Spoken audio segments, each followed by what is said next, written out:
على ولشفاعة رسول الله وعلى كل نية صالحة وعلى كل ما هو به سلف الصالحون أجرنا وأجرهم الله. الفاتحة. أعوذ بالله من الشيطان الرجيم. بسم الله الرحمن الرحيم. الحمد لله رب العالمين الرحمن الرحيم مالك يوم الدين إياك نعبد وإياك نستعين اهدنا الصراط المستقيم صراط الذين أنعمت عليهم غير المغضوب عليهم ولا الضالين. آمين. قال المؤلف رحمه الله تعالى ونفعنا به وبعلومه وعمدنا بأسراره وأعاد علينا ببركاته. آمين آمين آمين يا رب العالمين.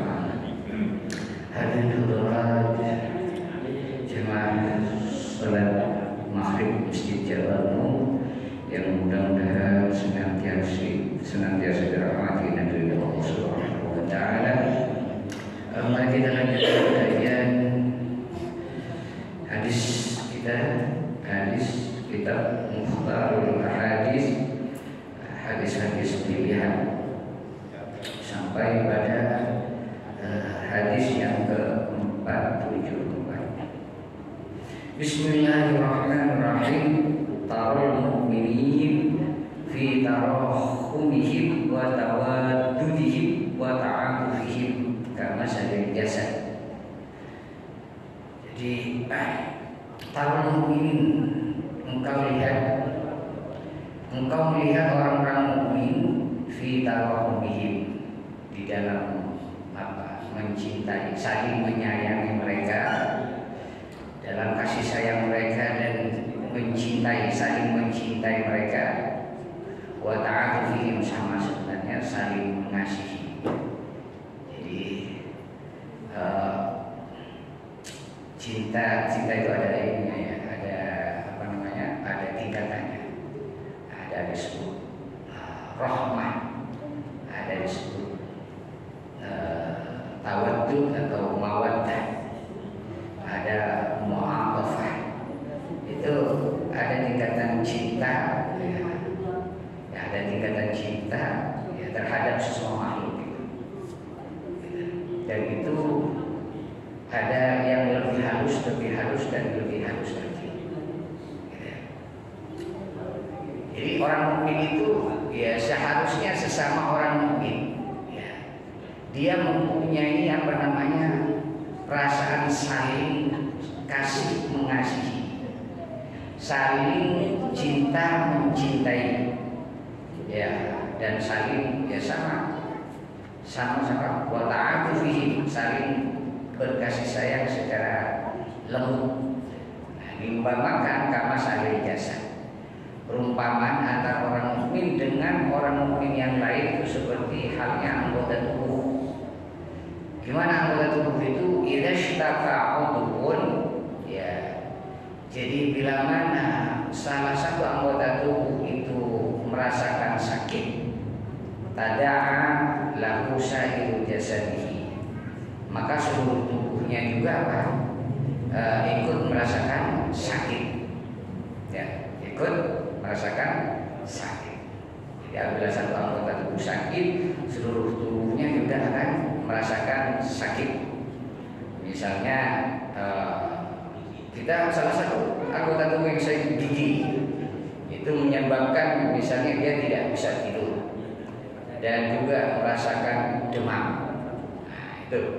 Jadi apa sebenarnya makna daripada hadis ini? Ya sebenarnya maknanya ya supaya kita itu punya kepekaan sosial. Punya kepekaan sosial ya, kepekaan terhadap bersaudara, apalagi sesama kerabat, termasuk bertetangga, termasuk nanti ya ada ukhuwah basyariah, persaudaraan sesama manusia, siapapun manusia itu tanpa melihat ras ya, suku, warna kulit ataupun agama. Itu namanya ukhuwah basyariah. atau ukhuwah insaniyah, persaudaraan sama manusia. Nah, kenapa itu kita diperintahkan untuk saling menjaga kasih sayang di antara sesama manusia? Karena ini hakikatnya kita dari satu bibit, ya, dari satu bibit, yaitu dari Nabi Adam dan Siti Hawa, lahir dari satu rahim dan juga tumbuh dari satu bibit. Nah, maka sebenarnya hakikat manusia itu seluruhnya bersaudara, sesama ras manusia. Itu makanya ya dianjurkan untuk saling berkasih sayang. Jadi ya, bentuk kasih sayangnya salah satu bentuk ukuran orang punya kasih sayang sama manusia itu, ya kalau saudaranya menderita dia ikut menderita, bukan cuek, ya, bukan cuek, bukan malah ketawa atau mentertawakan atau tidak peduli. Kenapa?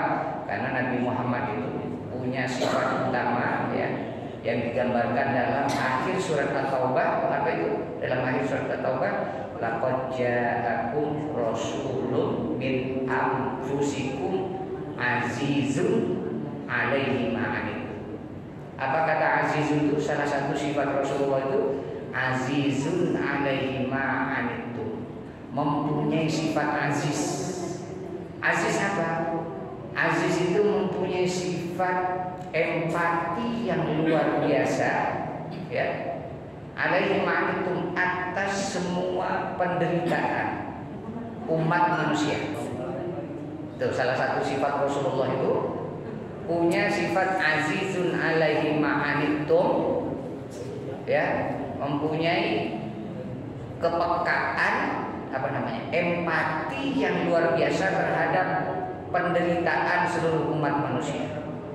Entah itu karena sakitnya, entah karena kepapaannya, kekurangannya, atau entah karena keimanannya. Gitu. Nah, disitulah ya, seorang muslim kalau kita itu pengen benar-benar jadi umat Nabi Muhammad, salah satunya ya harus mempunyai apa tadi? Bagian dari sifat azizun alaikum itu harisun alaikum bil mu'minin, itu sifat Rasul. Harisun alaikum bil mu'minin apa? Haris harisun itu apa namanya? Punya ambisi, ya, untuk menyelamatkan orang mukmin. Jadi punya ambisi, kepedulian untuk menyelamatkan saudaranya, entah dari kesyirikan, entah dari kekufuran, entah dari kemunafikan, entah dari kelaparan, kemiskinan, dan kebodohan. Nah, itu namanya kita tuh harus punya harisun, ambisi, idealisme, gitu. Bukan karena kita ini makhluk sosial. Makhluk sosial itu kita itu tidak hanya diperintahkan hanya untuk mencari selamat diri atau hanya membuat kaya sendiri atau sukses sendiri. Nah itu, sehingga nanti puncaknya daripada toleransi kita, kepedulian sosial kita itu, nanti kita akan masuk ke dalam kedudukan makom khairun nas anfa'uhum linnas. Sebaik-baik manusia itu adalah orang-orang yang paling banyak manfaatnya buat orang lain, bukan hanya bermanfaat untuk dirinya dan keluarganya. Itu. Nah, masalah kemanfaatan ini nanti masing-masing tentu Allah berikan kewenangan dan kekuasaan. Ada yang bermanfaat di bidang kekuasaannya, ada yang bermanfaat di bidang hartanya, ada yang bermanfaat di bidang ilmunya, dan dalam pemikirannya, dan lain semacamnya. Itu ya. Itu mestinya sikap apa? Seorang mukmin harus begitu. Jadi kalau kita melihat orang mukmin itu, ya, atau kalau manusia secara umum, kita harus memandang mereka bi'ainir rahmah, dengan pandangan kasih sayang. Kepada siapa? Pandangan kasih sayang. Nah, insya Allah kalau kita mempunyai ainur rahmah, pandangan kasih sayang kepada seluruh makhluk, maka apa? Nanti kita akan masuk akan mendapatkan feedback, balasan dari kasih sayang makhluk, kasih sayang Allah dan makhluk yang ada di muka bumi. Maka dalam sebuah hadis dikatakan irhamu man fil ardi, sayangilah kamu makhluk yang ada di muka bumi, yarhamuhu man fis sama, maka niscaya makhluk-makhluk langit ya, itu akan menyayangi kalian semua. Maka penting ya untuk mengunduh datangnya pertolongan langit, ya anugerah langit, maka perbanyaklah kita berbuat baik di muka bumi. Oke, bismillahirrahmanirrahim. Nah ini yang hadis tadi hadis sahih riwayat Bukhari. Nah selanjutnya tazawwaju wa la tutalliqu. Selanjutnya ini adalah perintah tazawwaju, menikah, kawin. Nah, ini sunatullah ya. Jadi perintah dari Allah itu karena Allah menciptakan segala makhluk berpasang-pasangan, ya, termasuk manusia, bangsa jin, binatang, termasuk tumbuh-tumbuhan, itu semua Allah ciptakan berpasang-pasangan. Maka sungguh rugi kalau ada manusia yang memilih jomblo dalam hidupnya, karena biasanya orang yang jomblo itu agak kesepian, hidupnya kesepian, ya. Selain kesepian biasanya cepat tua, cepat tua dan mudah sakit-sakitan, gitu. Itu bisa ini penelitian. Apalagi orang pernah nikah, kemudian dia nggak mau nikah lagi, biasanya agak cepat menuju kematiannya. Jadi juga sudah ini ya, penelitian begitu. Ya Allah lah, kalau masalah kematian itu memang itu takdir Allah Subhanahu wa Ta'ala. Tapi intinya ya bahwa nikah itu adalah termasuk as-sunnah mu'akkadah, sunnah yang sangat dianjurkan, gitu ya. Itu hukum asalnya nikah itu menjadi sunnah mu'akkadah. Tapi ya, tentu yang mu'akkadah itu yang sangat dianjurkan bila mana apa? Manis taqa'a minkumul ba'an, bila kalian itu diberikan kemampuan. Nah, kata kemampuan ini nanti kemampuan ekonomi, kemampuan fisik, kemampuan ya apa dari segi keilmuan juga dalam memanage rumah tangga. Tapi intinya sunnah. Tapi nanti ketika misalnya dia tidak punya kemampuan memaksakan diri untuk nikah, misalnya belum punya kemampuan, bisa, sehingga nanti dengan menikah itu akhirnya menelantarkan keluarganya. Nanti bisa jadi haram hukumnya menikah pada saat dia tidak punya kemampuan, gitu. Pada saat tidak punya kemampuan, terutama kemampuan fisik. Terus itu hukum menikah. Wala tutalliqu. Nah, ini apakah hukum nikah itu berlaku untuk apa? Hanya manusia ya? Karena ini taklifnya apa? Perintah nikah itu kepada manusia. Nah, apakah bangsa jin juga nikah? Nah, ini karena yang terkena taklif ibadah itu juga bangsa jin, maka kemudian para ulama berpendapat bahwa jin juga menikah dan beranak pinak seperti manusia. Bahkan dalam riwayat-riwayat nanti ada pernikahan silang antara bangsa jin dan manusia. Cuma nggak tahu nanti kalau punya anak apa jadi anak jin atau anak manusia. Nah ini banyak riwayat-riwayat ini dalam kitab-kitab salafus saleh, gitu ya. Tapi tidak dianjurkan, tapi juga tidak diharamkan. Itu tidak dianjurkan. Nah, kemudian apa? Wala tutalliqu. Ya. Dan jangan apa? Kamu mencerainya.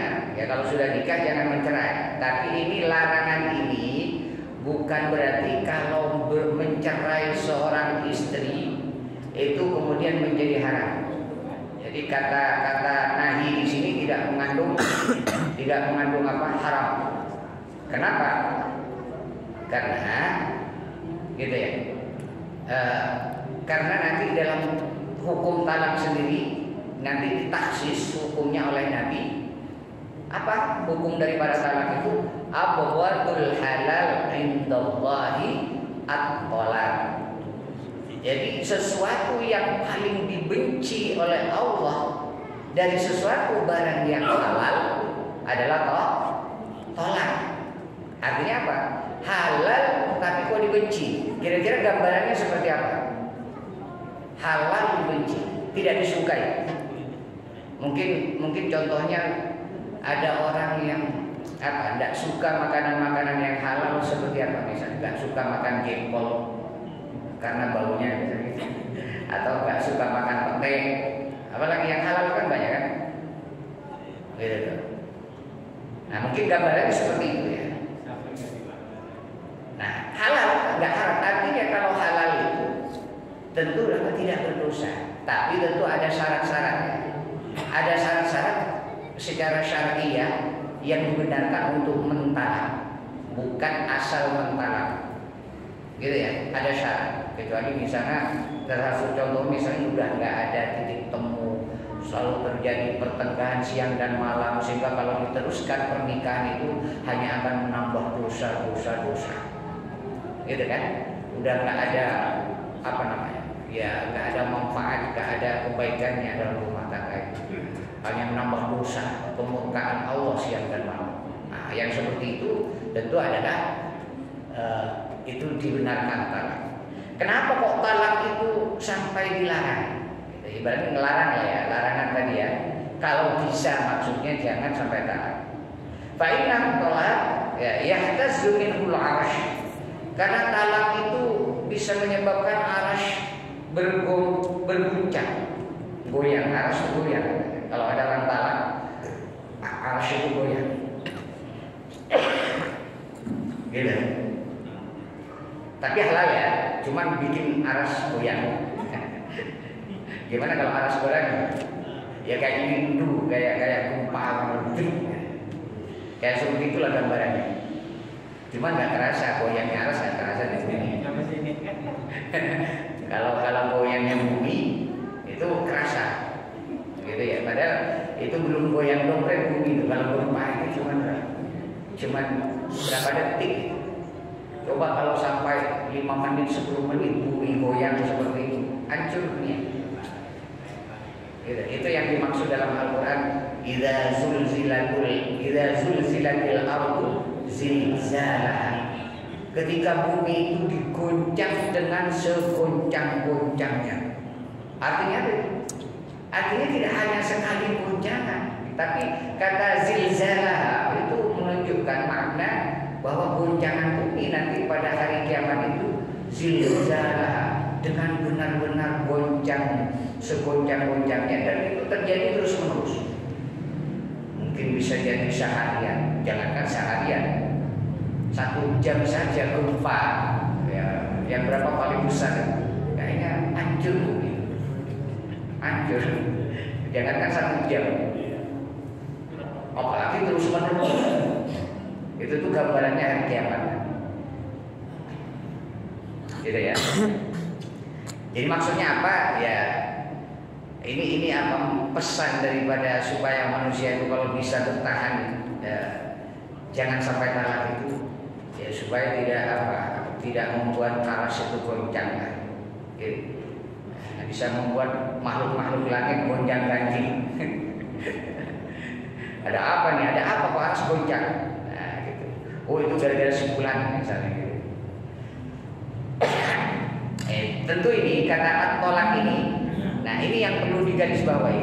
Kata at-tolak, fa inna tolak yang bisa mengguncang aras ini. Di sini kata at-tolak ada maknanya al dari tolakun. Jadi at-tolak apa itu maknanya al di sini? At-tolakun Kenapa kok fa inna tolakon? Kenapa kok Nabi nggak menggunakan fa inna tolakon? Kenapa kok Nabi menggunakan fa inna tolak pakai al? Al itu dalam bahasa Arab mengandung al makrifah, artinya tolak khusus. Tidak semua tolak menggoncang bumi. Artinya apa? Tolak yang tidak dibenarkan secara syariat. Gitu. Ya. Itu yang membuat goncangan kepada arasy. Jadi bukan semua tolak, tapi al-ma'rifah, tolak yang khusus. Maksudnya yang tidak dibenarkan secara syariat. Oke, kita lanjut. Bismillahirrahmanirrahim. Tasaharu fa inna fis suhuri barakah. Nah, ini perintah bagi orang yang berpuasa ya, supaya bersahur. Entah itu puasa sunnah, puasa wajib, puasa qadha. Itu tetap perintahnya sahur.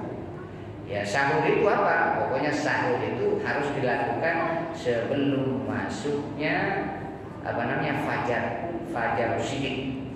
Ya, fajar sidik. Mau itu tengah malam, pokoknya sahur. Tapi yang utama mendekati fajar. Itu diakhirkan. Kenapa fa inna sahur barakah? Karena di dalam sahur itu mengandung keberkahan. Apa keberkahan sahur itu?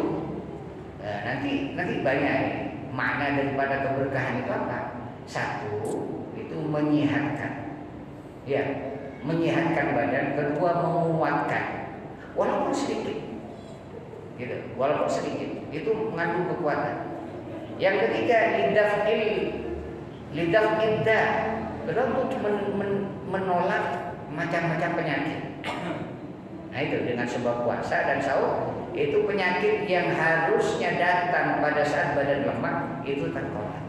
Nah itu salah satu keberkahan di dalam makanan sahur. Maka jangan sok-sokan kalau puasa saya kuat nggak perlu sahur. Itu malah keluar dari syariat. Keluar syariat walaupun dia kuat. Itu mungkin makan syaratnya nggak perlu banyak kan bagi sahur. Walaupun hanya satu kue, ya satu lontong, itu udah masalah. Karena apa?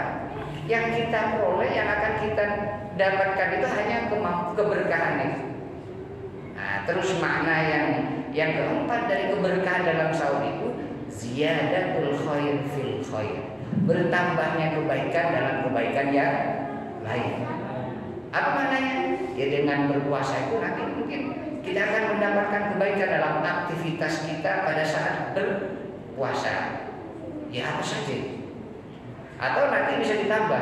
Mungkin selama ini kita hanya mampu puasa Senin Kamis. Karena dengan sebab sahur yang istiqomah, nanti akan ditambah kita kuat berpuasa Ayyamul Bid 3 hari di pertengahan bulan. Gitu. Nanti kalau kuat di Ayyamul Bid kita dikasih keberkahan dengan barokah puasa, sahur dan puasa, dikuatkan menjadi puasa Daud, di mana puasa Daud itu termasuk paling utamanya puasa. Paling utamanya puasa, dasarnya puasa dari puasa Daud. Sehari puasa, sehari enggak, itu berat ya. Dan kalau saya mending puasa 1 tahun sekaligus gitu, Pak, berarti enak ya. Kalau 1 tahun satu sehari enggak, sehari puasa berat hasilnya. Gitu. Nah, tapi yang normal lah untuk mewakili puasa di dalam 1 bulan itu Nabi menganjurkan puasa Ayyamul Bid. Puasa hari gimana? Di tengah bulan. Kenapa itu kok 3 hari bisa mewarisi dengan puasa atau disamakan dengan puasa 1 bulan? Karena pas puasa 1 hari itu kelipatannya menjadi 10. Jadi 3 kali 10 30. Nah, dan ini manfaatnya Ayyamul Bid ini diterangkan dalam kitab Al-Bunyah. Kitab puasa Ayyamul Bid itu pertama kali dilakukan oleh Nabi Adam alaihissalam. Riwayatnya begini dalam kitab Al-Bunyah karangan Syekh Abdul Qadir Al-Jilani, ya, bahwa ketika Nabi Adam diturunkan dari surga, dia sampai di muka bumi, maka kemudian badannya Nabi Adam itu iswad dan menjadi gosong. Karena terkena matahari menjadi gosong, hitam. Mungkin gosongnya seperti apa ya? Kalau orang sini nggak ada orang sini. Ini kalau nyebut suku rasis nanti. Kayak siapa ya? Kayak kaum sebelah gosong, hitam, kelam. Itu seperti itu. Tapi enggak seperti bapak yang kurus itu. Kalau itu kan hitam manis gitu ya. Enggak hitam kelam. Nah, Nabi Adam itu hitam kelam betul. Kemudian setelah hitam karena diusir ke muka bumi jadi gosong. Katanya makhluk surga. Mungkin di surga itu kan enak adem gitu ya. Gitu sampai di bumi pembakar matahari gosong. Maka kemudian di apa? Ditawari oleh malaikat Jibril alaihissalam. Hai Adam, mau nggak kamu aku ajari ya?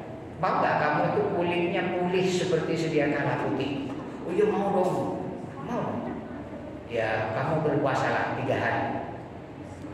Maka kemudian setelah puasa 1 hari, sepertiga daripada badannya Nabi Adam itu memutih. Puasa 2 hari 2/3-nya putih. Sampai setelah 3 hari menjadi putih kembali seperti sedia. Nah ini hikmahnya apa? Jadi manusia-manusia yang gelap, yang gelap. Kalau gelap itu apa ya? Gelap itu nggak ada cahayanya, ya. Entah gelap hatinya, gelap wajahnya. Seperti bapak itu saya lupa namanya. Itu ya sebaiknya banyak puasa ayam lebih. Ya sebaik puasa ayam itu masih terang. Ya apalagi jomblo-jomblo yang nggak laku-laku. Jadi kalau punya anak-anak jomblo nggak laku-laku, jadi biar auranya keluar ibaratnya gitu, biar pancaran cahayanya terlihat pada orang lain, maka puasalah ayyamul bayd. Sanadnya Nabi dari riwayatnya Nabi Adam alaihissalam. Ya kalau yang sudah laku jangan niatkan puasa supaya wajahnya semakin bercahaya, nanti malah nambah lagi istrinya repot. Takutnya dikomplain sama istrinya. Ya, jadi puasa aja, nanti barangkali hatinya yang diputihkan. Gitu. Nah dan kedua, ya salah satu hikmah daripada puasa Ayyamul Bayd itu bisa menjadi obat orang-orang yang kesemsem dunia. Apa orang kesemsem dunia itu apa? Ada orang gila gara-gara dunia. Apa? Misalnya kayak cita-cita nggak tercapai kemudian konslet. Apa namanya? Dia pengen jadi pegawai negeri atau pengen jadi pilot nggak tercapai. Kemudian gila. Apa namanya Pak? Hah? ODGJ.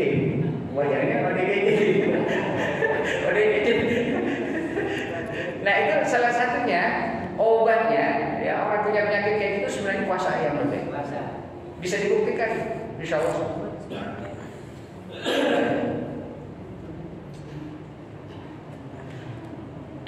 Karena apa? Ayyamul Bayd itu puasa di tengah bulan itu berbarengan dengan apa? Sempurnanya cahaya bulan. 13, 14, 15. Gitu ya. Oke.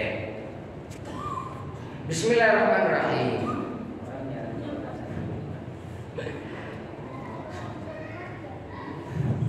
Tasaddaqu fasayati 'alaikum zamanun yamshi ar-rajulu bi sadaqatihi fayaqul alladhi ya'ti lahu biha law ji'ta biha bil 'amsi laqabiltuha fa amal an fala hajatani fiha fala yajidu may yaqbaluha. Ini rawahu Syaikhon an Haris bin Wahab, riwayat dari Bukhari Muslim. Jadi ini adalah perintah. Kalau tadi perintah sedekah, perintah sahur, sekarang perintah sedekah. Hadis tentang perintah sedekah. Kenapa diperintahkan sedekah? Karena sedekah ini termasuk nanti salah satu penyesalan di akhirat, bahkan dari sejak alam kubur. Itu penyesalan yang paling pertama, disesalkan oleh orang-orang yang sudah mati dan dia pengen minta dikembalikan ke dunia. Salah satu penyesalannya itu adalah dia tidak pernah bersedekah. atau dia tidak mengorbankan hartanya di jalan Allah Subhanahu wa taala. Sehingga dia minta dihidupkan kepada Allah, kalau saya kasih kesempatan hidup, saya akan aku akan nafkahkan seluruh hartaku di jalan. Nah, tapi kan sudah terlambat. Sudah terlambat. Gitu. Maka apa? Kemudian ya diperintahkan tasaddaku, bersedekahlah. Nah, bersedekah ini apa? Dengan apa? Nah, sedekah ini sebenarnya umumnya. Yang pertama adalah sedekah bil amwal, dengan harta. Yang kedua adalah bisa bersedekah bil ilmi, dengan ilmu. Yang ketiga adalah sedekah bil taqah, dengan kemampuan, ya, dengan diri, ya, mengorbankan diri, misalnya memberikan tenaga kita. Yang keempat ini, ya, bisa dengan segala apa macam-macam perbuatan baik, termasuk it'am, memberikan makan. Ya, memberikan makan kita masuk sedekah yang paling utama juga. Ya, termasuk senyum. Nah, senyum itu tabassumuka ila akhir, ya, senyumnya pada saudaramu itu apa? Sedekah. Tapi kalau senyum-senyum sendiri, gila, sedekah. Gila. Senyum-senyum sendiri belum tentu sedekah ya. Wah, gila itu mah. Ini sedekah juga, apalagi senyum sama istri orang, gitu kan. Nah, tujuannya di hati nafsi, gitu, untuk menarik perhatian, bukan sedekah lagi. Bisa ngobrol, Caper. Gitu. Jadi harus, kalau hadis itu harus disyarai, nggak boleh ditelan mentah-mentah.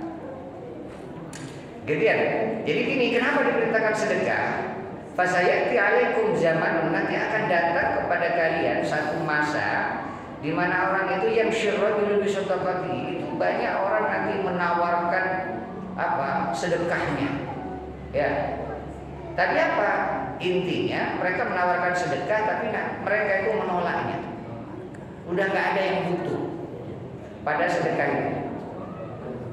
Nah, berarti ini belum zamannya, karena sekarang masih banyak yang butuh sedekah. Bahkan yang kaya berlomba-lomba untuk dapat bantuan dari pemerintah juga. Termasuk beras-beras itu, ya kadang yang duafa nggak dapat, malah macet di RT RW dan di kelurahan. Berarti apa? Yang butuh sedekah masih semuanya, beda. Terutama departemen malah yang dapat besar, gitu. Gitu.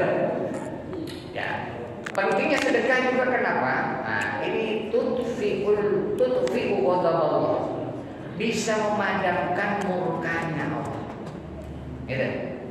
Dengan sedekah bisa memadamkan murkanya Allah. Artinya orang itu sudah berbuat jahat buruk dan sudah sewaktunya dia mendapatkan adab. Tapi dengan sedekah tudfa'ul bala, adab yang akan turun tertolak. Jadi ada perang di atas itu antara pahala sedekah dengan apa turunnya bala yang akan terjadi pada manusia, sehingga gak jadi turun. Gitu. Nah, itu salah satu hikmah fungsi daripada sedekah. Yang ketiga adalah dengan sedekah itu menarik sesuatu harta yang belum ada atau belum datang, bisa memanggil harta yang belum ada atau belum nyampe. Maka kemudian para ulama itu mengajarkan kita, jadi kalau ini ijazah dunia, kalau harta kita itu ingin berkembang, gak pernah kurang. Jadi ketika kita memberi kepada seorang itu, kita diperintahkan untuk membaca apa? Membaca ya Hannan, ya Mannan. Ada 6 kata. Ini hafal boleh, gak boleh ditulis. Ya Hannan, ya Mannan, ya Fattah, ya Razzaq. Apa lagi? Yang kelima, ya Ghaniyu, ya Mughni. Ini kalau dibaca setiap beli apa saja, ngeluarin duit, bacakan. Insya Allah nanti banyak yang lebih besar dari apa yang kita keluarkan. Gitu. Ya serius. Mau beli, mau bersedekah, mau apa? Atau mau nerima? Nerima dari siapa? Nerima dari anak, dari cucu. Kita berikan itu. Bacakan itu. Insya Allah nggak terputus. Kalau diisi di dompetnya, insya Allah nggak pernah bakalan kosong. Ngisi terus. Tapi syaratnya jangan dilipat duitnya ya. Jangan dilipat duitnya. Masukin dompet jangan dilipat atau dalam tas jangan dilipat. Gitu. Apa? Ada 6 kata. Ya Hanan, Ya Mannan, Ya Fattah, dan yang Maha Pembuka rezeki, Ya Razzaq, dan yang memberi rezeki, Ya Ghani, yang Maha Kaya, Ya Mughni, yang mengkaya. Nah, itu keren semua itu. Itu ada semua Asmaul Husna yang ada kaitannya dengan rezeki. Ya. Apa? Jawab lagi. Apa lagi? Lupa nggak hafal gimana sih? Ya Hana, Ya Mana, Ya Fatah, Ya Rozak. Gimana? Ya Hana, Ya Mana, Ya Fatah, Ya Rozak. terus Ya Ghani, Ya Goni, Ya Mughni. Pantesan nggak kaya ngomong nggak hafal sih. Ya Hana, Ya Mana, Ya Fatah, Ya Razzaq, Ya Ghani, Ya Mughni. Masih nggak hafal? Nggak bakal kaya kalau nggak hafal. Kalau nggak hafal nggak bakal kaya. Ya, oke. Bismillahirrahmanirrahim. Ya, itu salah satu hikmah ya. Kenapa diberitakan sedekah? Selain juga untuk menghapus segala keburukan, menghapus dosa-dosa, menghapus keburukan. Bismillahirrahmanirrahim. Tut'imut ta'am wa taqra'us salam ala man arafta wa man lam ta'arif. Tut'imut ta'am, hendaknya kamu memberikan makan. Memberikan makan, ini bentuk sedekah juga, memberikan makan.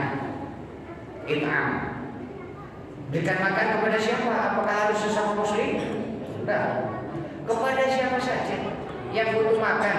Mau Yahudi, Nasrani, kafir, munafik, maksiat, ahli ibadah. Itu sedekah kita tetap ngasih makan kita itu dikasih pahala oleh Allah Subhanahu wa taala. Termasuk binatang. Termasuk binatang yang mempunyai lambung yang basah, yang memang dia butuh makan, yang punya lambung yang basah, itu jadi nilai sedekah bagi kita. Ya sedekah nggak perlu banyak, kasih makan itu nggak perlu banyak. Yang penting istiqomah. Yang penting istiqomah.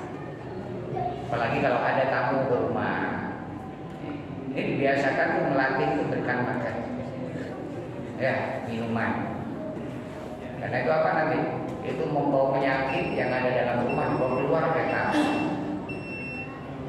Kalau salam, memberikan salam, itu sedekah. Alaman arafta wa man lam ta'rif. Baik orang yang terhadap kamu kenal maupun yang tidak kamu kenal. Bebas. Cuman kalau sama orang Yahudi nggak boleh assalamualaikum. Kalau orang Yahudi, orang kafir, orang musyrik, gimana salamnya? Assalamualaikum. Dan nggak boleh mendahului. Kalau sama non muslim nggak boleh mendahului salam. Tapi kalau dia menyalami kita nggak boleh jawab waalaikumsalam. Bolehnya hanya menjawab waalaikum. Jawabnya kalau orang kafir ngasih salam sama kita, dia fasir. Jawabnya waalaikum. Nggak boleh jawab waalaikumsalam. Itu adabnya begitu. Demikian, Allahumma fi al-akhir. Wassalamualaikum warahmatullahi wabarakatuh.